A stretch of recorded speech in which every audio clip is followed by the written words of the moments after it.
ఈరోజు మనం ఒక అతి ముఖ్యమైన టాపిక్ గురించి తెలుసుకోబోతున్నాం. అదేంటంటే ఎగ్జామోఫోబియా లేక టెస్ట్ యాంగ్జైటీ అంటారు.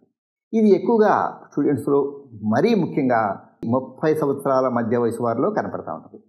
ఈ ఎగ్జామ్స్ దగ్గరకు వస్తున్న కొద్దీ విద్యార్థుల్లోనూ, కాంపిటేటివ్ ఎగ్జామ్స్కి ప్రిపేర్ అయ్యే యువతలోనూ ఇది ఎక్కువగా కనపడతా ఉంటుంది. ఎగ్జామ్ దగ్గరకు వస్తున్న కొద్దీ స్ట్రెస్ అండ్ యాంగ్జైటీ లెవెల్స్ పెరుగుతూ ఉంటుంది. అయితే అది సహజం, కానీ ఒక స్థాయికి మించి అది శృతి మించితే ఇబ్బందులు వస్తాయి. ఎగ్జామ్స్కి అపీర్ అయ్యే వారిలో ఆలోచనలన్నీ ఎలా ప్లానింగ్ చేసుకోవాలి, ఎలా చదవాలి, ఎలా మంచి మార్కులు సాధించుకోవాలి, ఎలా సక్సెస్ అవ్వాలి, ఎలా మంచి గ్రేడులు సాధించాలనే ఉంటుంది. ఇది సరైన ఆలోచన విధానం. అయితే కొంతమందిలో రాబోయే మార్కుల గురించి, రాబోయే గ్రేడుల గురించి ఇతరులతో కంపేర్ చేసుకుంటూ, భయపడుతూ, ఎగ్జామ్స్కి సరైన విధంగా ప్రిపేర్ అవ్వకుండా, చదవకుండా వాయిదా వేస్తూ కంగారు పడుతూ ఉంటారు. మనం ఎగ్జామోఫోబియాను గుర్తించడం ఎలా? గుర్తించాలంటే ఈ క్రింది లక్షణాలు ఉన్నాయేమో ఒకసారి గమనించుకోవాలి. 1, నెగిటివ్ ఆలోచనలు ఎక్కువగా చేయటం. 2, భయం. 3, ఆందోళన, వాంతులు, వికారము, గుండెదడ, నీరసము, నిస్సత్వ, నెక్స్ట్ ఏడవటము, ఇటువంటివన్నీ కనపడతా ఉంటుంది. ఇక 4, సెల్ఫ్ కాన్ఫిడెన్స్ తక్కువగా ఉండటము. 5, ఇతరులతో పోల్చుకొని కుంగిపోవటము. 6, వారి యొక్క తెలివితేటలని, శక్తి సామర్థ్యాలని తక్కువగా అంచనా వేసుకొని భయపడటము. 7, తరచుగా కోపము ప్రదర్శించటం. 8, నిద్ర తక్కువ పోవటం లేదా ఎక్కువ పోవటం. ఆహారము తక్కువ తీసుకోవటం లేదా ఎక్కువగా తినటం. ఇక నెక్స్ట్ వచ్చేపాటికి పోస్ట్పోన్ చేయటానికి ప్రయత్నం చేయటం, లేదా నెక్స్ట్ ఎగ్జామ్స్కి బాగా ప్రిపేర్ అయ్యి వ్రాసా అని చెప్పటం.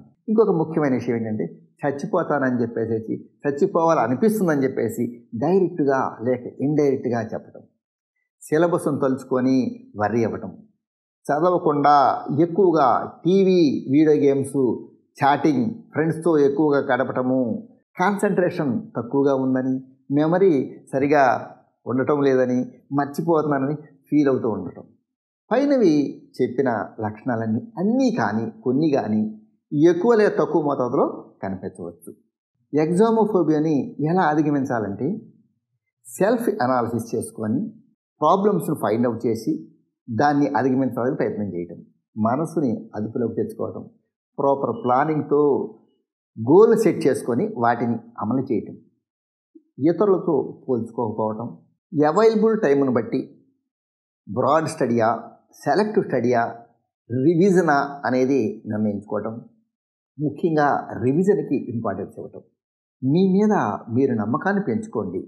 అందుకోసం ఇప్పటి వరకు మీరు పాస్ అయిన అన్ని ఎగ్జామ్స్ని గుర్తు తెచ్చుకోండి. ఎల్కేజీ నుంచి మీరు అనేక ఎగ్జామ్స్ పాస్ అయ్యారు, మంచి మార్కులతో కూడా పాస్ అయ్యారు. మరి దీన్ని ఎందుకు అధిగమించలేరు? దీనిలో కూడా మీరు ఖచ్చితంగా మంచి గ్రేడ్తో, మంచి మార్కులతో పాస్ అవుతారని నమ్మండి, భావించండి. ఈరోజు చేయాల్సిన, చదవాల్సిన దాని మీదే కాన్సన్ట్రేట్ చేయండి. No postpone at all.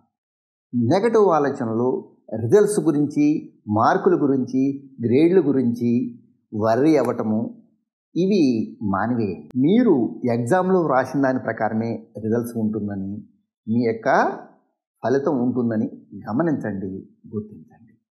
రోజు తప్పనిసరిగా స్ట్రెస్ని, యాంగ్జైటీని ఓవర్కమ్ చేయటం కోసం ఫిజికల్ ఎక్సర్సైజు, యోగా, మెడిటేషన్ ఖచ్చితంగా చేయండి. పేరెంట్స్ యొక్క సలహాలు, టీచర్స్ యొక్క సలహాలు తీసుకోండి. వారితో మనసిప్పి మాట్లాడటానికి ప్రయత్నం చేయండి.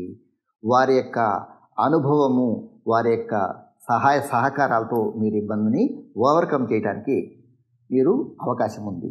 అయినా ఇంకా మీరు ఇబ్బంది పడుతుంటే, మీ మనసును మీరు అదుపులోకి తెచ్చుకోలేకపోతే ఒక మంచి సైకాలజిస్ట్ని సంప్రదించండి. వారు మీకు యాంగ్జైటీని, స్ట్రెస్ని, వర్రీని ఓవర్కమ్ చేసి నెగిటివ్ ఆలోచనలు తగ్గటానికి, కాన్ఫిడెన్స్ లెవెల్ పెరగటానికి, మీ యొక్క మెమరీ, స్టడీ స్కిల్స్ ఇంప్రూవ్ అవ్వటానికి తగిన సైకలాజికల్ టెక్నిక్స్, థెరపీ ద్వారా మీకు సహాయం చేస్తారు. మీరు సాధించబోయే గొప్ప విజయానికి సహాయం చేయగలరు. All the best.